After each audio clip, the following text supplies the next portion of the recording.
le PDCI ne restera au pouvoir que s'il démontre aux Ivoiriens qu'il est un bon gestionnaire des deniers publics et de l'argent de tous les Ivoiriens. Pas s'il se sert lui-même. Et s'il se sert lui-même, il perdra le pouvoir et ce sera mérité. Donc moi, en faisant ce que je fais, je travaille pour le PDCI. Parce que ce qui est dans l'intérêt du PDCI, c'est qu'on dise que les managers du PDCI sont rigoureux et travaillent bien. C'est comme ça que les Ivoiriens vont réélire et nous réélire et nous réélire. Donc cette philosophie-là, elle doit prévaloir. On gère l'administration pour le bénéfice de tous, pas pour le bénéfice d'un parti. Et si on fait ça, et que les gens le croient, à ce moment-là, ça peut marcher.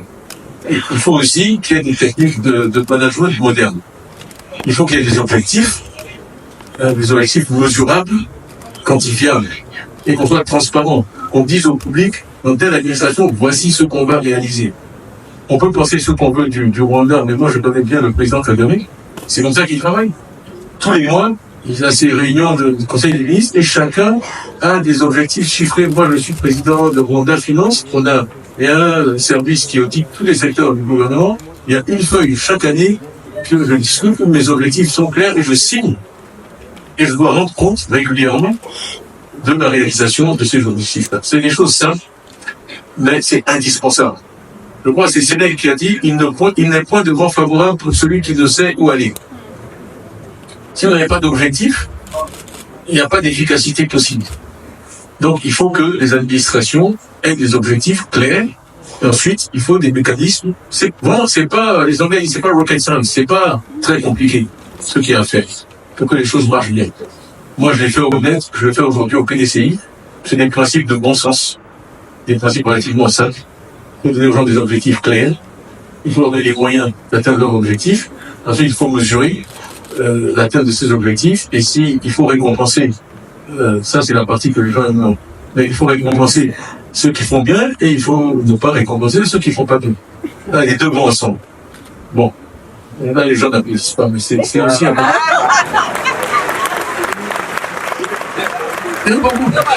C'est important. Il n'y a pas que et cette affaire-là, c'est pas un concours de popularité. Si vous voulez des résultats, il faut être clair, il faut être rigoureux, et puis il faut aussi vous appliquer à vous-même ce que vous voulez appliquer aux autres. Moi, j'étais 6 ans à la DGRTX. On ouvrait à 7h15, j'étais à 7h en matin pendant 6 ans. Tous les employés me voyaient. Mylène qui est là. Mylène, c'était mon assistante et chef de cabinet aujourd'hui. Elle était aussi à 7h tous les jours. J'entraînais le samedi, y compris le samedi. Bon, si vous faites ça, au début, les gens c'est parce qu'il vient d'arriver. Après 1 an, j'ai l'impression que ça va être comme ça. Après 2 ans, 3 ans, il est vraiment fatigue. Mais il faut cette consistance et pas que ce soit un feu de paille, que ce soit une manière d'être. Donc si on fait toutes ces choses-là, puis la méritocratie, ça c'est vraiment absolument indispensable. Il faut vraiment l'égalité des chances. Bon, les êtres humains, ils ont un sens inné de la justice. Ou de la justice. Non, ça, ce sont des régimes qui fonctionnent de façon équitable, ou pas. Et c'est très important de mettre d'abord devant le mérite. Le mérite. Ça, c'est vraiment la base. Mais c'est possible. C'est possible. Moi, les employés net à la DCGTX, je pense, tous ceux qui étaient à l'emploi là-bas sont fiers. Aujourd'hui, ils sont partout dans tous les secteurs de l'administration. On a vraiment formé une équipe dont je suis fier et en Côte d'Ivoire. Un jour, je me demandais pourquoi je croulais sur le travail. Les gens venaient me voir, j'avais des demandes de rendez-vous tout le temps. Et je disais, mais pourquoi des gens viennent me voir avec des choses qui n'ont rien à voir avec mes attributions? Et non, c'est parce que vous, monsieur Thiam, vous avez la réputation, quand vous donnez un rendez-vous, vous l'honorez. Donc, c'est souvent tous passer le mot. Les étrangers qui viennent venir ici, ils prennent un avec monsieur Thiam d'abord. Et comme ils savent qu'ils ont programmé, ils ont acheté leur billet, ils nous avaient dit le 12 novembre à 10h, vous allez les voir le 12 novembre à 10h. Pas de collègues au village, d'enterrement, je sais pas quoi. Vous allez les voir. Donc, ils viennent tous. Donc, je présente, mais c'est important d'être rigoureux. Moi, vraiment, je suis très, très, très fier d'être noir et d'être africain.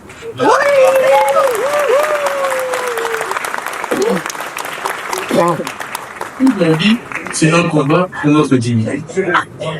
Toute ma vie. Il n'y a rien que je déteste plus que les Noirs qui internalisent notre infériorité.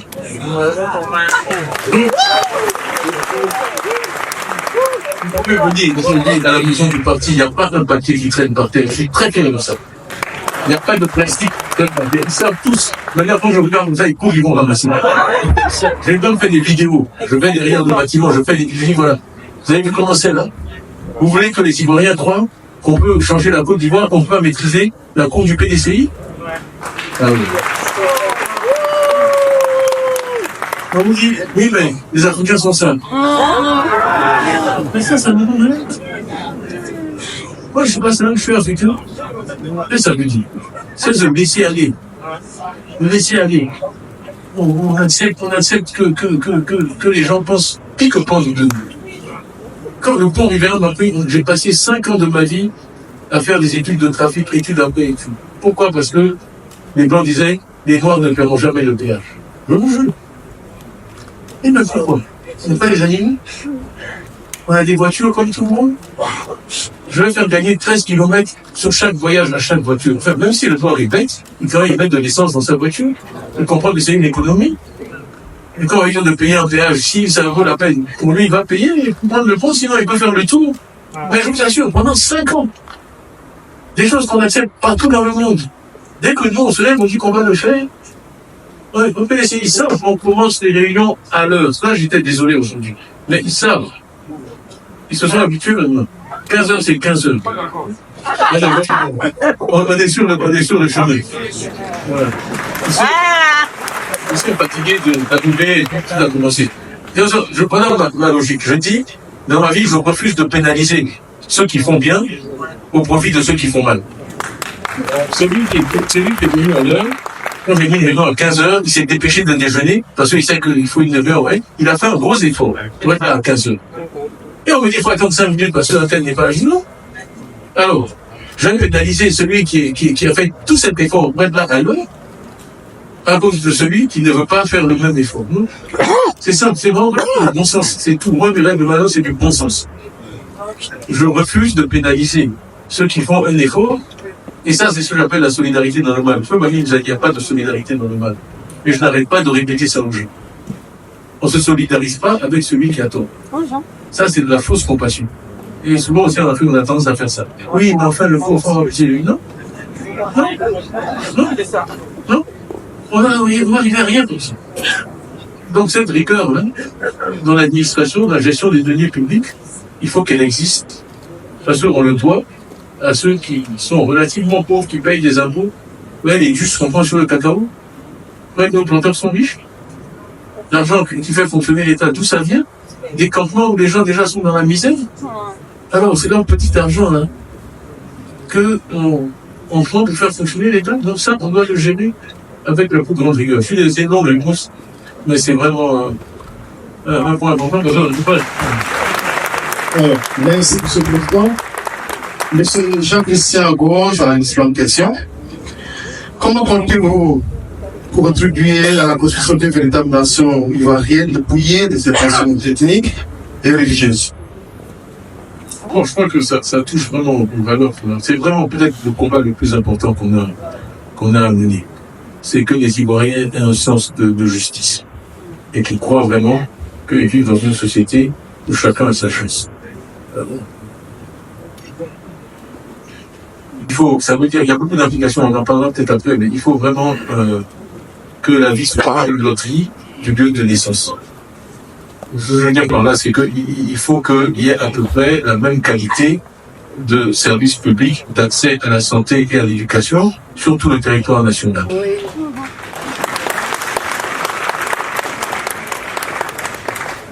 Il faut que l'enfant qui est né à faire tisser de goût à tout va, soit ait à peu près les mêmes chances.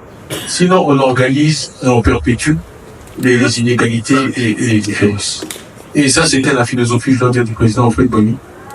Moi, je rencontre souvent des gens qui me disent, moi, j'étais un fils de pauvre, j'étais un paysan, je ne sais pas où aussi, c'était pas Alfred Boigny qui m'a donné une bourse, c'était pas Alfred Boigny qui a mis en place, moi, je serais rien du tout. Et ça, c'est ce qui a permis à la Côte d'Ivoire d'être différente des autres pays. Je regarde Patrick Compli qui est là, que je salue, mais son père parle de ça très éloquemment. comment il était dans son petit village, comment il était dans les premiers qui ont été envoyés en bateau en France et comment il est devenu professeur agrégé de médecine. Et moi, c'est cet esprit-là que je veux cultiver, que je veux retrouver. Il ne faut pas que la vie ce soit une question de naissance. Vraiment. On a fait dans le passé, dans ce pays, les Côte d'Ivoire, on peut le refaire, il n'y a pas de raison pour qu'on ne le fasse pas. Et je ne veux pas rentrer dans trop de polémiques, mais vraiment, je crois que 15 ans de rattrapage, ça suffit.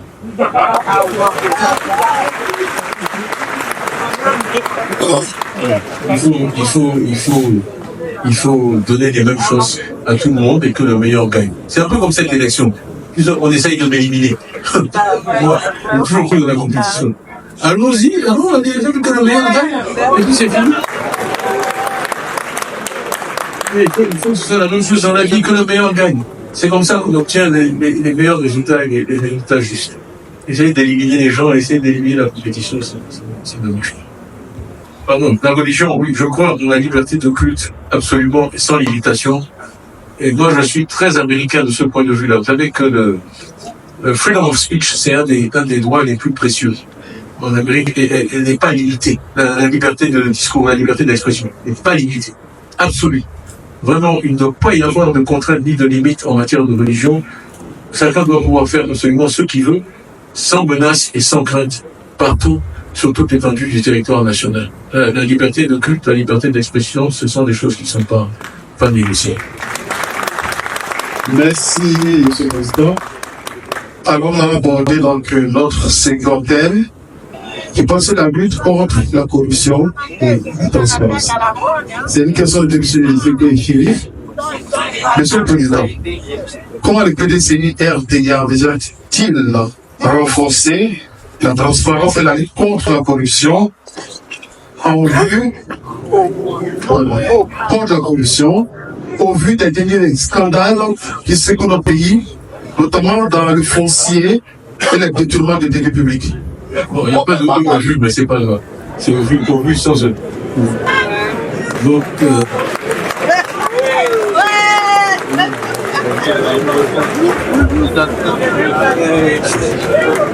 c'est pas grave. Le sens est compris. Non, non, sérieusement.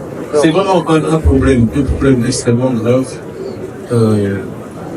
Quand je suis revenu après 20 ans d'absence, je plaisantais, je disais, je ne veux pas parler de corruption, parce que, bon, c'est impopulaire, et puis quand vous parlez de ça, vous dressez tout le monde contre vous, etc. Mais après un an, c'est vraiment un des domaines où j'ai vu une détérioration. Parce que je suis resté longtemps en dessous, on me le reproche assez. Je suis vraiment capable de voir aussi comment le pays a changé, parfois en bien, parfois en mal. Et là, vraiment, c'est catastrophique. Il y a vraiment un niveau de corruption qui est sans précédent, qui passe, pardon, je dis, il y a un niveau de corruption qui est sans précédent, dans tous les domaines. Ça touche même à la vie politique. Je plaisantais tout à l'heure en disant qu'il y a des salariés du RHDP au PDCI, mais c'est vrai. Il y a des... C'est vraiment grave. C'est vraiment grave. Alors, des choses concrètes qu'on peut faire. D'abord, il y a cette culture de performance dont j'ai parlé tout à l'heure. Une clarté des objectifs, des engagements, etc. Mesure de la performance, tout ça, c'est important. Il y a les impôts et la douane sont au cœur de tout ça. Et je ne veux pas créer des ennuis à des gens, mais l'autre jour, j'ai reçu une délégation des douanes, j'ai reçu une délégation des impôts, celui du Trésor n'était pas là, mais ils sont là, et puis les affaires étrangères, ils sont venus me dire à quel point tous ces fonctionnaires-là me soutiennent. Parce que ils ont peur. Ils ont peur d'apparaître au jour. Mais j'étais conforté par ça. Parce que ça veut dire, et ils m'ont dit, nous, on ne vous connaît pas, hein, mais c'est votre discours. On adhère à votre discours. Donc je me dis que s'il y a des gens dans l'administration des douanes qui veulent que ce ne soit pas comme ça, hein, on peut y arriver. Parce qu'ils voient tous les excès, ils voient tous les travers, ils sont très bien placés pour corriger toutes ces choses-là et ils savent que ça peut changer. Donc il faut réformer la fiscalité parce que pour avoir une économie saine, il faut que la fiscalité repose d'abord sur l'économie domestique. Le problème de toutes les anciennes colonies françaises, c'est que on n'a pas mis en place un véritable système de collecte de l'impôt domestique. Donc tout l'impôt repose sur le cordon douanier. Donc on se retrouve avec des taxes à des niveaux qui ne peuvent que encourager et faciliter la corruption. Vous pouvez les changer. Il n'y a pas un directeur des douanes en Côte d'Ivoire qui ne s'est pas retiré et qui n'est pas allé à la retraite d'une gardée. Je ne vise personne en particulier. C'est structuré. Quand vous voyez ça, c'est que c'est structuré. Quelle que soit la personne que vous mettez là, ça finit de la même façon. Pareil pour les impôts. Donc, il faut faire des choses, j'en parle, mais le Mexique l'a fait, le Brésil l'a fait, il y a pas mal de pays africains, ça paraît, c'est la facturation électronique. Il faut passer à la facturation électronique, c'est la seule manière de rendre le secteur informel formel. 89% de l'économie ivoirienne est informelle. Si vous ne taxez pas l'informel, vous êtes condamné à exercer une pression fiscale ridicule sur les entreprises du secteur formel qui à ce moment-là se mettent à tricher, à payer des pots de vin, à corrompre tout le monde parce que les impôts sont exorbitants. Okay. Donc, comment ça marche? D'abord, il faut enregistrer tous les acteurs économiques. Donc, le petit coiffeur qui est à Djamé, qui a 2 chaises, 2 tondeuses, vous l'enregistrez. Il a un identifiant unique. Hein? Il a un identifiant unique. Et les gens savent que les gens trichent. Hein? Donc, vous faites ça, en fait, avec les paiements, hein, sur les mobile money, ça a eu beaucoup de succès. Hein? Moi, je suis allé au Mexique, on va au restaurant, le gars paye avec son téléphone, la facture est émise immédiatement. Et c'est dans son téléphone. Et il y a le numéro d'identifiant du restaurant, il y a son numéro d'identifiant à lui. Le gars, quand vous prenez un Uber, c'est pareil, vous venez avec votre téléphone, et tout ça, ça va dans ce qu'on appelle un data lake. C'est un réceptacle national où l'État enregistre toutes ces transactions. Mais ça, ce n'est que la première étape. Ce que ça fait, c'est que le petit coiffeur, il y a des applications sur son téléphone. Il peut appuyer sur un bouton et ça lui donne son chiffre d'affaires quotidien, son chiffre d'affaires mensuel, son chiffre d'affaires annuel, avec ses revenus tracés. Et là où c'est intéressant, c'est que ça lui permet d'accéder à du financement. Parce que ce que vous avez fait à travers ça, c'est que vous avez donné une comptabilité à chaque acteur informel. Le petit vendeur qui est au marché, qui vend des bonbons, il a subitement, il peut aller à la banque. Il y a des sociétés qui ont été créées qui font des prêts à ces gens-là. Donc, ils vous disent, Monsieur Kwame, donnez-moi votre identifiant et vous m'autorisez à accéder à vos données dans le système central. Vous dites oui, ils sortent tous vos chiffres et vous dites, bon, moi je veux un prêt de 500 000 francs CFA. Dans la minute, ils peuvent vous dire oui ou non, et la minute d'après, l'argent est versé sur votre compte électronique. La fraude, les recettes fiscales ont augmenté de 60% au Mexique. Moi, je connais le ministre des Finances qui a fait cette réforme. Je connais Augustin Castille, le directeur de la Banque centrale qui a fait ça. Ce sont des amis, je les connais, on a discuté 1000 fois. C'est complètement faisable. Il y a plein de pays qui sont en train de faire ça.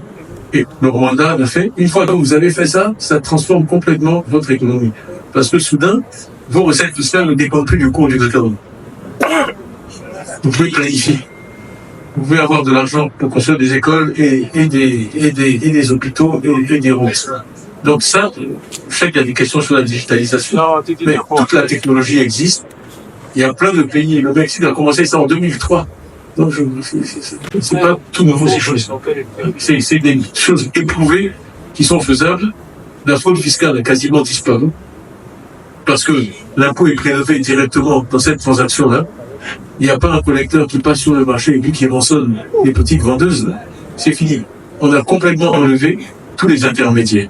Donc c'est du win-win-win. L'État a plus de revenus, il y a moins de corruption et les entreprises ont accès au financement pour se développer. Des gens qui, même qui savent lire et qui n'avaient pas de comptabilité, subitement peuvent aller emprunter 500 000 francs CFA, 100 000 francs CFA, etc. Donc c'est vraiment remarquable et toute cette technologie existe. Donc, vraiment, il y a des moyens modernes qui permettent d'éliminer toutes ces tentations-là, la corruption et c'est pas très difficile. Il y a plein d'exemples réussis. Donc voilà. Non, franchement, ça fait partie du même problème qui est la corruption. Parce que il y a vraiment, écoutez, d'abord, dans une économie, quelle qu'elle soit, la première forme de richesse, la première forme de capital, c'est le foncier. C'est vrai aux États-Unis, c'est vrai en Hollande, c'est vrai en Suisse, c'est vrai partout. Donc, comment expliquer ça? C'est vraiment, encore une fois, un problème aussi du système français économique. Dans les pays anglo-saxons, bon, moi, quand j'étais chez Prudential, on faisait par exemple beaucoup de home equity loan. Donc, quand vous avez une maison et que vous êtes propriétaire, vous pouvez voir une compagnie d'assurance, je vois votre maison vaut 10 millions, nous on peut vous prêter 2 millions. Et c'est garanti par la maison. Il faut absolument, dans une économie moderne, que les terrains et les immeubles soient liquides. C'est-à-dire qu'il puisse y avoir un marché des terrains. Parce que c'est ça qui vous permet de financer. Donc, j'ai dit ça à quelqu'un dans les groupes de travail, il me disait, oui, mais lui au moins interdit de faire ce genre de produit. J'ai dit, mais ça, il faut que ça change, parce que dans toutes les économies anglo-saxonnes, la première source de financement, toutes les retraites au Royaume-Uni sont payées. Les gens, une fois qu'ils ont payé leur maison, ils empruntent avec leur maison comme collatéral. Ou un terrain. C'est absolument indispensable dans une économie moderne. Et derrière, ça vous permet de créer des marchés financiers, parce qu'il y a des produits financiers que vous pouvez créer à partir de ça et que vous pouvez échanger. Donc, c'est un énorme blocage. Quand on dit les gens n'ont pas accès au financement local, au modèle local, c'est parce qu'il n'y a pas de marché qui fonctionne de la terre, du foncier. Un marché du foncier et de l'immobilier qui fonctionne. Si vous avez ça, ça libère des centaines de milliards. Des centaines de milliards de financement pour l'économie. Et vous n'avez pas besoin d'aller chercher une banque, je ne sais pas où, de vous endetter à l'extérieur. Parce qu'on y viendra, mais vraiment. C'est clé de développer du capital domestique, du capital local en France CFA. Quand on dit qu'il n'y a pas d'entrepreneur ivoirien, il n'y a pas d'entreprise nationale, c'est parce qu'il n'y a pas de capital national. C'est ce que le président Houphouët-Boigny essaie de pallier avec son capitalisme de l'État. C'était l'absence de capital. Donc, je vais me brancher sur autre chose, ça répond à d'autres questions. Je parle tout le temps des fonds de pension, des fonds de pension, des fonds de pension. Bon, mais toutes les économies anglo-saxonnes ne sont financées que par les fonds de pension. On avait parlé de CalPERS, les propriétaires d'Apple, les propriétaires de toutes ces choses-là, ce sont des fonds de pension. C'est l'argent des épargnants. Okay? Donc, encore un problème des économies à la française, c'est que les systèmes de retraite sont par répartition au lieu d'être par capitalisation. C'est la raison pour laquelle il n'y a pas de vrai capitalisme français, c'est qu'il n'y a pas de fonds de pension. Tout l'argent de PIMCO, de BlackRock, de tous ces Blackstone, c'est l'argent des fonds de pension. Donc, on a une population jeune. Il faut créer un système de retraite où on collecte. Moi, j'ai fait ça au Vietnam, j'ai fait ça en Indonésie, j'ai fait ça en Thaïlande, j'ai fait ça partout. Et il faut créer un système de collecte de cette épargne et d'accumulation de cette épargne. Quand il y avait des privatisations au Vietnam, moi, le Premier ministre, il m'appelait, il me disait, bon, combien est-ce que vous prenez de chemin pour là? Oui. Mais je prenais ça en monnaie, c'est le vietnamien, donc, c'est le don. On prenait ça, l'épargne des Vietnamiens, là, on investissait ça dans la privatisation des télécoms. Mais en tant qu'acteur local, national, financier, en monnaie locale. Et c'est une chose, bon, je l'ai raconté plein de fois, mais on l'a fait pour boucler le financement du troisième pont. Pour boucler le financement du troisième pont, il y a un fonds de pension en Côte d'Ivoire, c'est celui de l'armée. J'ai allé voir le général Koulibaly, qui à l'époque était, et je lui ai dit, voilà, si vous placez de l'argent dans mon pont, ça va vous faire des recettes. Il me fallait de l'argent en CFA. Son argent, à lui, il est en CFA. Ça va vous faire des recettes, les recettes du pont à péage en CFA, et ça va payer les retraites des militaires. C'est parfait. De l'infrastructure. Donc, les fonds de pension sont là pour financer l'infrastructure à long terme. Parce que c'est ça qui va payer les retraites. Quand j'étais en Angleterre, George Osborne a été tout un plan pour financer les infrastructures dans le nord de l'Angleterre. Aller emprunter en dollars ou en euros pour faire un pont à péage à Abidjan, dont les recettes sont en francs CFA, ça n'a pas de sens. Mais le temps. Et quand vous avez ça, vous avez un capitalisme. On a des embryons à la CNPS, je dois dire, le patron de la CNPS, moi j'en ai discuté, lui, il comprend ça. Et c'est un premier embryon de ça, mais il en faut. C'est des gens comme ça qui vont financer nos entreprises nationales, qui vont investir dans les entreprises nationales et permettre le développement d'une vraie économie ivoirienne contrôlée par le capital ivoirien. C'est ce que font tous ces pays-là, et c'est pas... Mais il faut en avoir l'expérience. Et puis, c'est pas très compliqué à faire. Mais on peut le faire, on va le faire. Il y a des pays africains d'ailleurs où c'est le cas. On va au Nigeria, c'est le cas. Dans la plupart des économies anglo-saxonnes, c'est le cas parce qu'ils se sont organisés comme en Angleterre. Donc, ils ont ces structures-là. Nous, on les a pas, mais on peut les mettre en place. Je regarde notre ami qui est au Royaume-Uni, il sait très bien parce que je suis sûr que vous avez une retraite dans un fonds de pension dans votre entreprise, c'est comme ça. Voilà, c'est comme ça pour tout le monde. Bon, j'ai fait plusieurs questions, mais Alors, merci, M. le Président. Nous allons passer à la au troisième thème, développement économique et investissement. On a donc Kapsil Vidéo qui fera la question des questions. Je suis Gabriel Godens, analyste en cybersécurité et data science. Secrétaire général de section Washington DC. Les Ivoiriens ressentent une certaine appréhension face à nos dirigeants économistes, notamment en raison de la dette nationale et des divers problèmes économiques que rencontre notre pays.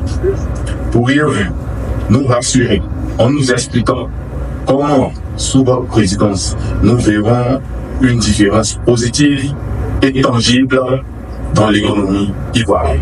Je vous remercie. Bon, merci, M. Philippe. C'est une question qu'on a que j'ai tout le temps. Hein. Mais moi, mon profil, il est clair. Vous pouvez aller sur Wikipédia, vous pouvez aller n'importe où. Vous allez trouver mon parcours. Moi, je suis un homme d'entreprise. J'ai fait toute ma carrière en entreprise. Et comment je peux dire ça sans me faire trop d'ennemis? Disons que je suis un praticien de l'économie. Voilà. Je ne suis pas un économiste. Je suis un acteur de l'économie. Moi, je faisais bouger des milliards de dollars et j'étais comptable de mes résultats. Il y avait les résultats de ma société, ils sont en cours de l'action. Est-ce que ça marche, est-ce que ça marche pas? Donc, si vous voulez confondre un économiste et un chef d'entreprise, c'est comme confondre un joueur de football et un journaliste sportif.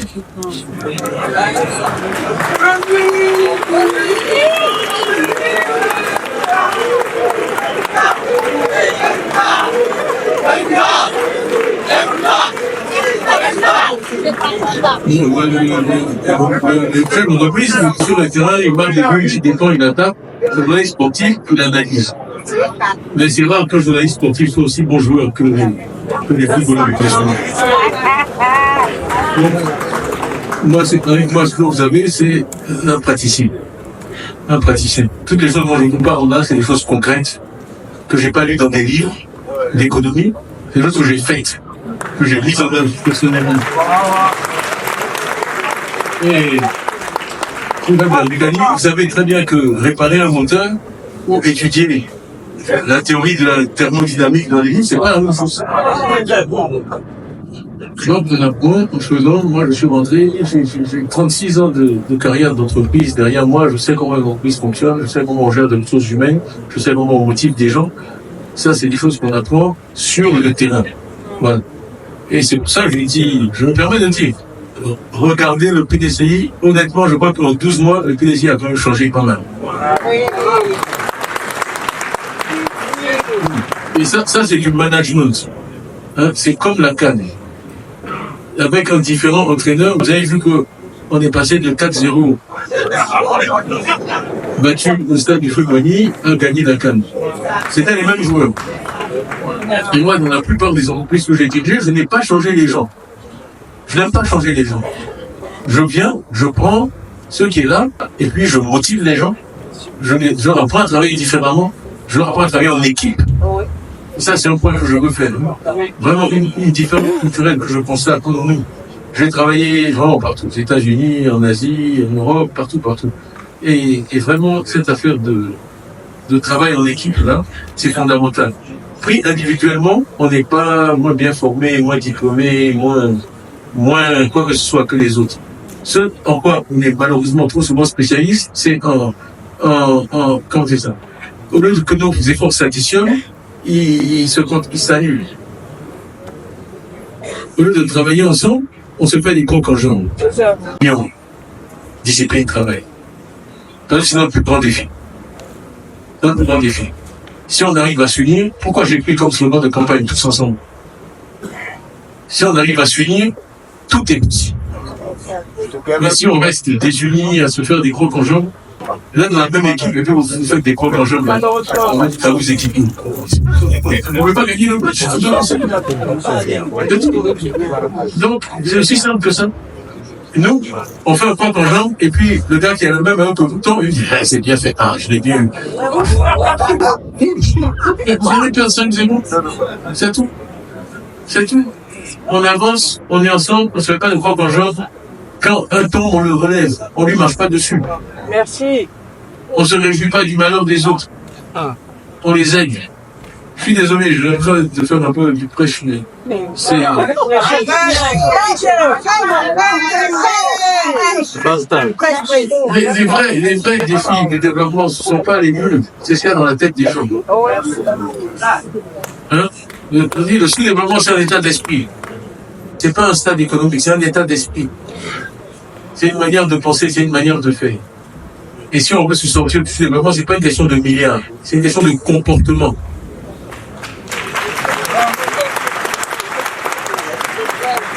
Quelqu'un parlait de Singapour tout à l'heure. Moi, je connais bien Singapour. J'ai même eu l'honneur de déjeuner avec Lee Kuan Yew lui-même pendant 3 heures, tête à tête.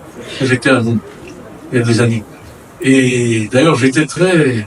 Ça vous montre où la Côte d'Ivoire a été. Première chose qu'il m'a dit, vous êtes Ivoirien. Et oui, et on reviendra la suite. Maintenant, on me dit, je ne suis pas Ivoirien. Mais toute ma vie, tous les gens qui m'ont connu comme un Ivoirien. Bon. Il m'a dit, vous êtes Ivoirien? Oui. Et il me dit, mais je suis né à Yamoussoukro. Ah bon? Oui, et il commence à nous parler de Feu Boigny et du vin que Boigny lui a fait boire à Yamoussoukro. Bon. Donc, c'est dans 62, 63. Et il s'est pas mal inspiré même de choses que Feu Boigny avait faites. Donc ça, c'est la considération dont on a bénéficié à un certain moment. Et je pense que, moi je suis optimiste. Hein. Quand je vois des assemblées comme la nôtre, je me dis que on peut y arriver. On va y arriver.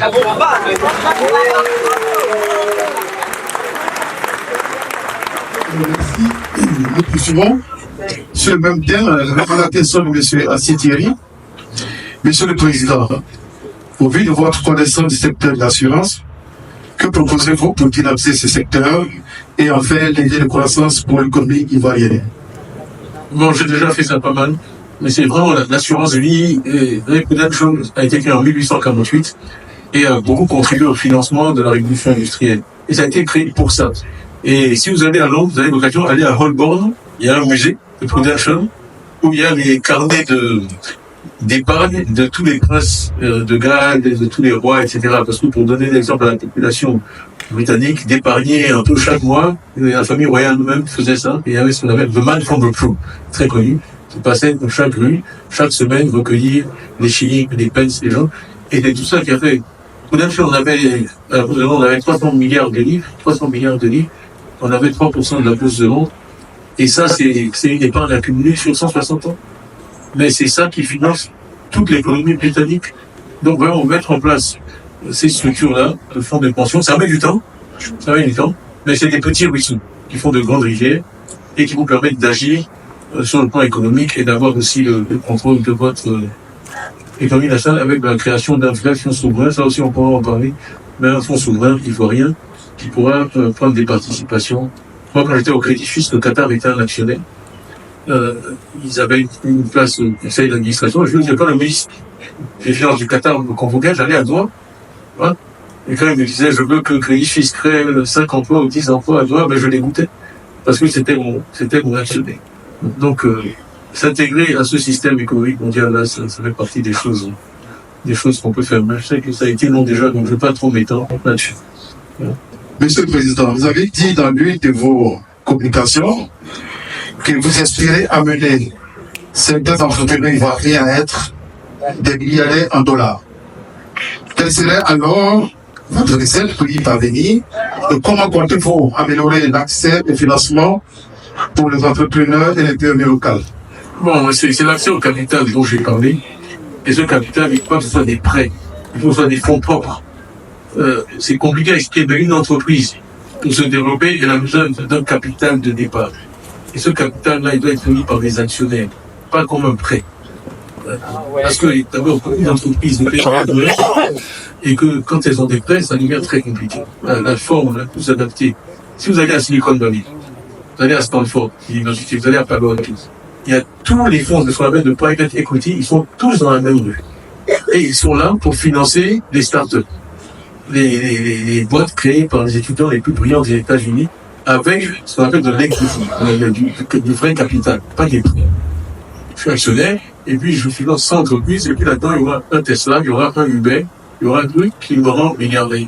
Et c'est comme ça que ça fonctionne. Et ces gens de private equity, tout l'argent qu'ils gèrent vient des fonds de pension dont j'ai parlé tout à l'heure. Ce sont les fonds de pension qui leur profilent leur argent pour ensuite sélectionner les entreprises dans lesquelles ils investissent. Donc, c'est ce système-là qu'il faut mettre en place, parce que c'est impossible de prévoir qui va être le Tesla de demain, etc. Ce que vous faites, c'est que vous investissez largement, mais il y en a toujours qui émergent. Moi, quand il y a eu le sommet des chefs d'État africains là, en mai 2021, moi j'avais été sollicité comme Ivoirien pour aller préparer ce qui allait se passer pour au sommet. J'étais donc à la table du chef d'État, là, et j'avais fait venir Shola, qui est un jeune Nigérian, qui venait de vendre son entreprise à une entreprise américaine pour 250 millions de dollars. Et il avait 30 ans. Et c'est un gars qui a été formé à l'université de Lagos, qui n'a jamais quitté Lagos, mais il était très fort en informatique. Il était très connu dans le milieu des codeurs. Et en particulier les gens de Silicon Valley. Ils l'ont invité à une espèce de séminaire à Silicon Valley et ils lui ont fait un investissement en équité de 100 000 dollars. C'est avec ça qu'il a créé son entreprise PayStack, qu'il a vendu ensuite Stripe aux États-Unis pour 250 millions de dollars. Donc, mais ce qui est triste, c'est qu'il a dû aller chercher ces 100 000 dollars à Silicon Valley. Okay. Donc, ce que je veux dire avec ça, c'est que des Africains qui ont le QI pour faire des choses comme ça, il y en a. C'est Bill Clinton qui disait que l'intelligence est uniformément répartie sur le globe. Ce qui n'est pas uniformément réparti, c'est les opportunités. C'est comment faire pour que les gens aient les opportunités et qu'ils puissent les saisir. Mais aussi, bon, moi, pourquoi je suis excité par tout ça, c'est que c'est mon domaine, c'est ce que je fais. C'est ce que je fais toute ma vie. Moi, je suis un homme du privé. Donc, vraiment, on parle le même langage, et je peux vous dire, sans faire de promesses vides, que ce qui manque dans le monde, c'est pas l'argent, c'est la confiance. D'accord, parler de confiance tout à l'heure. Du capital, il y en a plein. On nage dans le capital, sur les marchés, on a des milliers de milliards de dollars, des trillions qui se baladent. Mais où est-ce que l'argent va? Là où il y a la confiance. Un homme d'affaires qui me disait, moi, je n'investis que dans les pays où je suis convaincu que je peux avoir un procès avec le fils du président Ghana.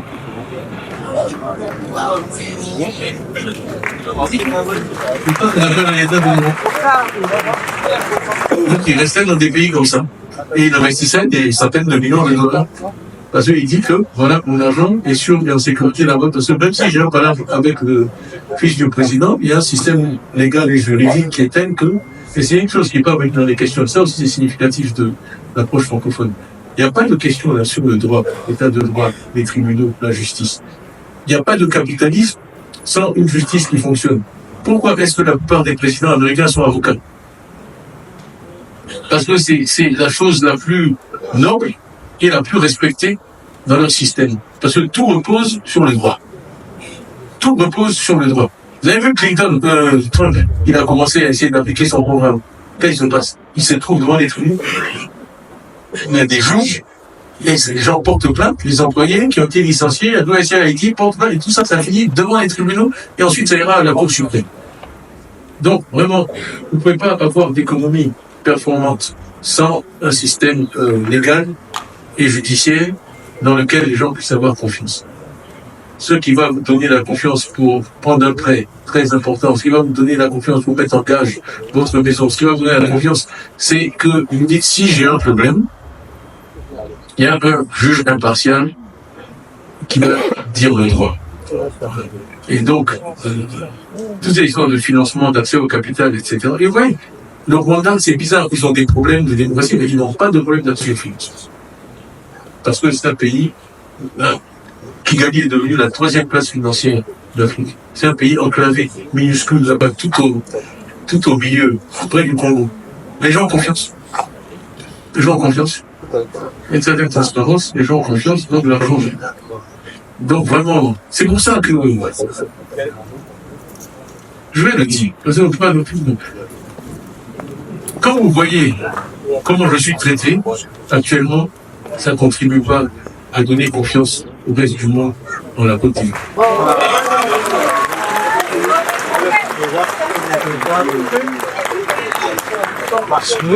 Qu'on le veuille ou non, je suis connu et je suis respecté.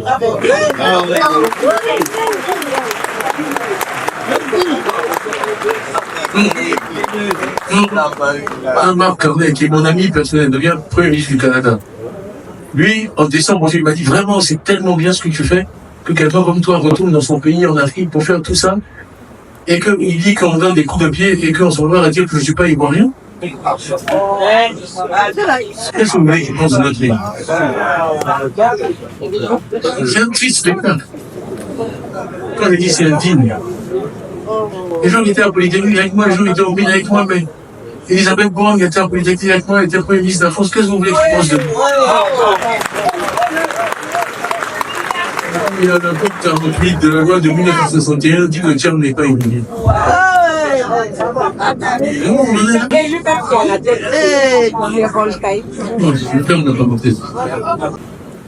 Donc vraiment, dans l'opinion que les uns et les autres auront de la Côte d'Ivoire, vous avez un rôle absolument primordial. Ces gens vous disent, c'est bon, moi je suis à Lyon, je connais un Ivoirien. Parce que vous savez de la Côte d'Ivoire, pas grand-chose. Mais je connais un tel, il est Ivoirien, il est comme ci, il est comme ça. Donc vous êtes les premiers ambassadeurs de Côte d'Ivoire. Voilà.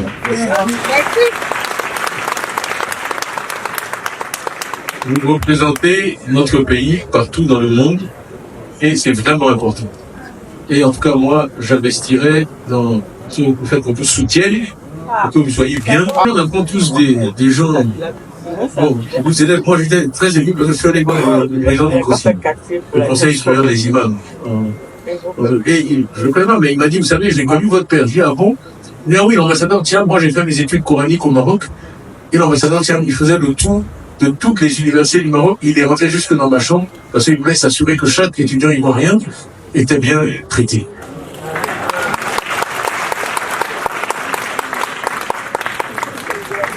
Il m'a dit, je n'ai jamais oublié ça, parce que vraiment c'était extraordinaire. Et quand je dis donc vous défendre, une nation respectée, c'est une nation qui défend ses citoyens ou qui se... Voilà.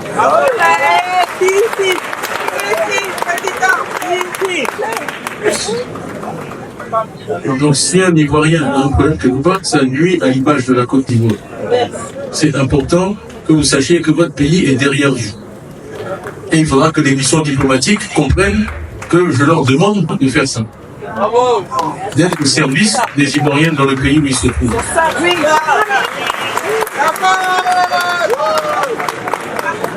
Donc ça c'est un. Deuxièmement, le reste a été dit par les jeunes tiens, on a très bien parlé de tout ce que vous pouvez apporter au pays, en termes d'idées, d'expérience, de votre profil, de tout ce que vous avez appris dans les pays où vous êtes. Vous pouvez apporter ça à la Côte d'Ivoire pour en profite et il faudra qu'on vous facilite ça. Vous pouvez apporter aussi du capital. Oui, effectivement, on a beaucoup parlé de capital. Les gens parlent de fonds de la diaspora, etc. On peut faire toutes sortes de choses qui vous permettre d'investir. Mais il faudra aussi, ça va avec la réforme du système juridique, parce qu'il faudra, vous êtes comme tout le monde, votre capital, il veut être sûr qu'on sauter. Donc, pour que vous soyez encouragés, on a parlé du foncier, vous soyez encouragés à acheter un terrain. En Côte d'Ivoire, avec vos économies, votre argent durement gagné, pour pas que ce terrain-là s'évapore. Oui, ou que vous ayez un ACD et que vous vous rendez compte qu'il y a 3 autres personnes qui ont un ACD sur le même terrain. Donc ça aussi, vous encouragez à revenir au pays, à investir. Il faut que toutes ces réformes-là soient menées, bien menées, pour que vous ayez confiance. Et ça nous permettra aussi de faire une bonne publicité pour la Côte d'Ivoire parce que c'est comme quand les gens d'un pays, quand il y a la fuite des capitaux. Moi, j'ai un autre homme d'affaires. Un, il m'a dit, je n'investis pas dans les pays où je peux gagner un peu au profit du président. Et il m'a dit, je n'investis pas dans les pays où il y a une fuite des capitaux. Alors, si les gens sont du pays, personne ne connaît mieux le pays que si eux-mêmes n'ont pas confiance dans le pays, moi, je ne viens pas. Donc, c'est important que les Ivoiriens investissent en Côte d'Ivoire pour faire la promotion de la Côte d'Ivoire. Parce que, voilà. Ça va être très difficile de convaincre des étrangers d'investir en Côte d'Ivoire si les Ivoiriens eux-mêmes ne veulent pas investir en Côte d'Ivoire. Et c'est un thème dont on n'a pas parlé, mais c'est pour ça que moi, je vais passer beaucoup de temps avec les entreprises ivoiriennes. Parce que quand vous voulez attirer des investissements étrangers, les gens, ils regardent d'abord comment vos propres entreprises se portent et se développent et quelle attention vous leur accordez. S'ils voient qu'il y a beaucoup de milliardaires ivoiriens, entrepreneurs, que ça marche bien, ils vont être encouragés eux-mêmes à venir parce que c'est aussi la garantie qu'ils trouveront des partenaires. souvent les gens qui viennent, ils veulent des partenaires locaux crédibles. Donc c'est du win-win-win d'avoir des partenaires locaux. Je dis, je vais faire des réponses courtes et puis après je vais faire. Dans la diaspora, rôle important en tant qu'ambassadeur, rôle important en tant qu'apporteur d'idées, de savoir-faire, et aussi un jour, j'espère, de retour. Ça encore, on parlait du Rwanda, et ils ont joué un rôle énorme, les gens de la diaspora, même s'ils sont revenus, dans le turnaround du Rwanda et le développement du pays. Donc avoir des programmes, moi j'avais ça au net quand j'avais créé un programme qui s'appelait Lauréat du net, je donnais 10 bourses chaque année à des jeunes Ivoiriens brillants qui reviennent en Côte d'Ivoire. Ben, les éléments clés, c'est que j'avais négocié une pause de retour. Il faut dérisquer, il faut réduire le risque perçu et le risque de son retour. Donc j'avais négocié avec leur institution d'origine que si jamais quand ils revenaient, si ça ne marchait pas, ils pouvaient repartir, retrouver leur emploi, etc. Donc il y a beaucoup de choses qu'on peut faire. Et j'espère vraiment, en tout cas, j'espère que quand je serai élu, beaucoup d'entre vous rentreront au pays.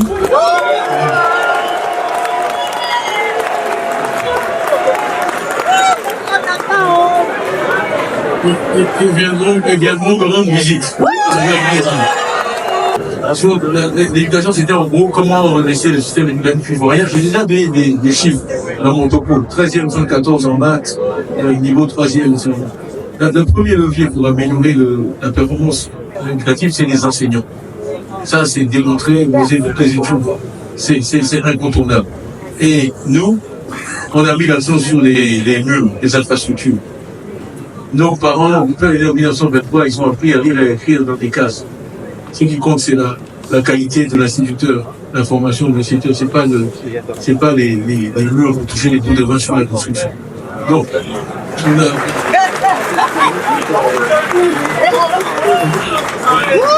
il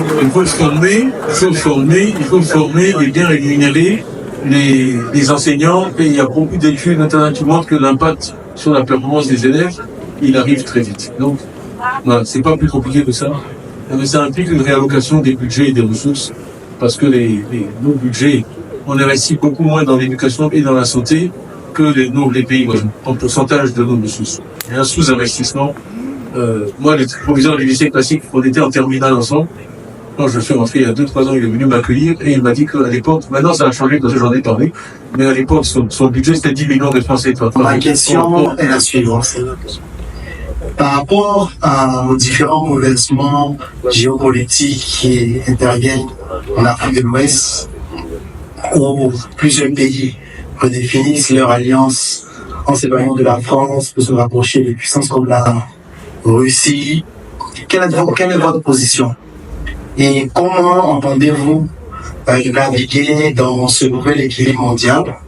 Êtes-vous favorable à la diversification des partenariats stratégiques de la Côte d'Ivoire? Je vous remercie. Bien, merci. Je crois que le président Foumaï a montré la voie de ce domaine. La Côte d'Ivoire, c'est un pays qui veut être l'ami de tout le monde. C'est comme ça que le ministre Jean-Paul Tchéméné s'est retrouvé ambassadeur en République populaire de Chine très tôt, avant beaucoup d'autres pays. On a toujours eu une diplomatie tous azimuts. On est l'ami de tout le monde, on est l'ennemi de personne. Donc moi, je ne vois pas les choses dans ces termes-là. Et on m'avait demandé une fois quelle est ma vision pour la Côte d'Ivoire. J'ai dit c'est une Côte d'Ivoire maîtresse de son destin, c'est tout. Ouais. Les maîtres de son destin, on passe pas son temps à se demander oui mais elle est sérieuse et qu'est-ce qu'ils vont dire et qu'est-ce qu'ils vont. C'est ça être maître de son destin. Et ça dépend aussi. Vous connaissez la blague, on fait pas une blague, c'est Pierre Laval, pendant la Seconde Guerre mondiale, il allait voir Staline. Et pour plaider la cause du pape à Moscou. Et il parlait avec Valéry. Staline, c'est le peuple atlantique. Et à un moment, il a arrêté, Laval lui a dit bon, votre pape là, c'est combien de divisions? Il a une manière brutale de lui dire que lui, il devait se battre contre la Wehrmacht, l'armée allemande, et qu'il avait besoin de divisions sur le front de l'Est. Voilà. Et que donc, toutes ces histoires de parc, de prière, de Vatican, pour lui, c'était pas son problème. Mais je dis ça parce que l'économie, aujourd'hui, le monde, c'est un monde, c'est dog eats dog. C'est vraiment, il est brutalement, il est féroce. Et c'est pas les divisions de Staline, c'est les dollars. Si vous voulez avoir voix au chapitre, c'est votre taille qui compte. C'est tout. C'est tout. L'Arabie Saoudite peut se permettre des choses que peu de pays peuvent se permettre. C'est comme ça. Parce qu'ils ont le PIF qui a plusieurs, qui en a presque 8 milliards de dollars, qui est propriétaire de Uber, qui est propriétaire de plein de boîtes dans le monde, et ben, ils embauchent. Donc, aujourd'hui, la vraie souveraineté, c'est la souveraineté économique. C'est plus les divisions de Staline, c'est combien de dollars. Donc, la voie, pour que le chemin, la voie au sens de Dieu, le chemin, pour que notre voix soit entendue, c'est la croissance économique. C'est la croissance économique et que l'on soit un acteur de poids. On peut chanter jusqu'au demain, il faut nous respecter parce que ceci, parce que cela. À la fin, le monde des relations internationales, il est brutalement darwinien. Il est féroce. Il est féroce. Il n'y a pas de bon sentiment dans les affaires internationales. Vous regardez aujourd'hui ce qui se passe dans le monde, je ne vais pas citer les pays, il n'y a pas de bon sens. Par exemple, aujourd'hui, si les États-Unis sont en train de faire ce qu'ils font en Ukraine et la Russie, c'est à cause de leur poids économique. Rien d'autre.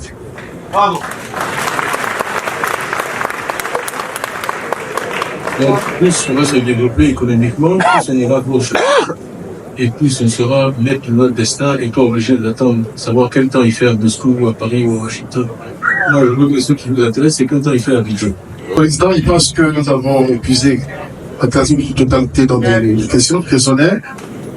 Alors, au sortir de cette rencontre, Monsieur le Président, qu'est-ce que les militants israéliens veulent tenir en guise de mot de la fin?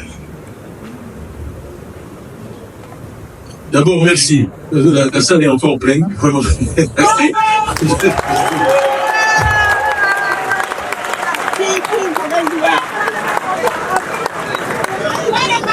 Vous êtes là depuis 11 heures. On est dit de 7 ans. Donc vraiment merci. Pour l'instant, le record c'était de Boisflé, c'était chez les copines, où on devait arriver à 14 heures, on est arrivé à 21 heures. Et la place était pleine. Les gens ont attendu jusqu'à 21 heures. C'est là que je me dis le PDCI, actuellement ça va. Et nous on ne donne pas sardine aux gens pour venir. On n'a pas l'argent, on n'a que des idées, on n'a pas d'amour. On a des idées. Voilà. On a des idées. On a une ambition pour le pays. On a une vision. On veut que ça change. Et donc, un des ingrédients de ça, c'est la confiance en soi. La confiance en soi. Ne jamais accepter qu'on vous dise vous ne pouvez pas faire ceci. Ne jamais accepter qu'on vous dise vous ne pouvez pas faire cela. Vous savez, je raconte des anecdotes, mais c'est important parce que mon père, je suis allé à Télésénique. Mon père, en 54, il est allé pour la première fois en France. Il avait passé le concours d'entrée au studio école. Il y avait 2 places pour toute l'Afrique. Il a eu une des 2 places. Après ça, il est revenu, il a été directeur de Radio Côte d'Ivoire, il a créé la radio de la télé ici. Mais peu importe. Mais quand il est arrivé au Monché,